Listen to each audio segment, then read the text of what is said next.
অন্য মুভি দেখার কোনো ইচ্ছে নাই, শাকিব খানের মুভি দেখা। অন্য ছবি ভালো হয়েছে কিন্তু শাকিব খানের মুভি সবসময় আর কি ভালো হয়, আর শাকিব খানকে নিয়ে সবসময় আসা। এখন এই মুভিটা হচ্ছে কনসেপ্ট নতুন শুনছি, এই জন্য আর কি দেখা।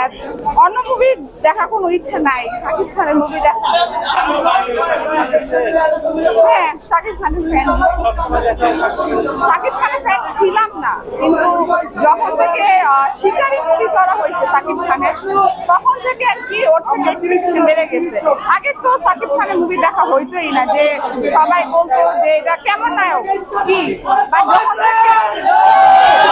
যখন কলকাতার সাথে মুভি করতেছে আর রায়হান রাফি মেনলি ডাইরেক্টর, তখন থেকে ওর লুক, তারপর হচ্ছে ওর অ্যাক্টিং এত ইমপ্রুভ হয়েছে, মানে দুবার থেকে মানে আমি ফ্যান হয়ে গেছি।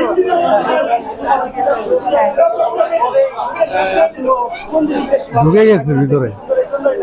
না না, দেখতে সুন্দর হলে তো আমি সিয়াম স্মার্ট বেশি, সিয়াম আহমেদ।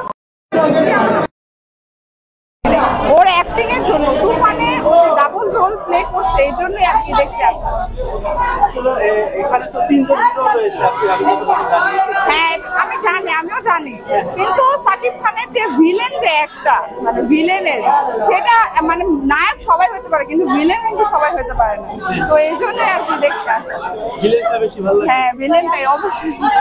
বাংলাদেশে নায়ককেই আর সবসময় তুলে ধরা হয়, কিন্তু ভিলেনকে তো অতটা সবসময় মানে নায়ক যে ভিলেন হইতে পারে এটা দেখানো হয় না, এই জন্য আর কি দেখছি। হ্যাঁ হ্যাঁ, এটাই তো আর কি হাইপ হয়েছে, এটার জন্য বাংলাদেশে আগে মুভি ভালো করতো, গান ভালো হইতো না, এখনো গানও সাথে সাথে অনেক ভালো হয়, অনেক উন্নতি।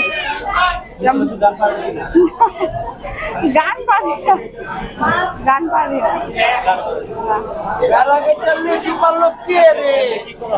কি শুনি না, আমি বাসিতে পড়তেছি।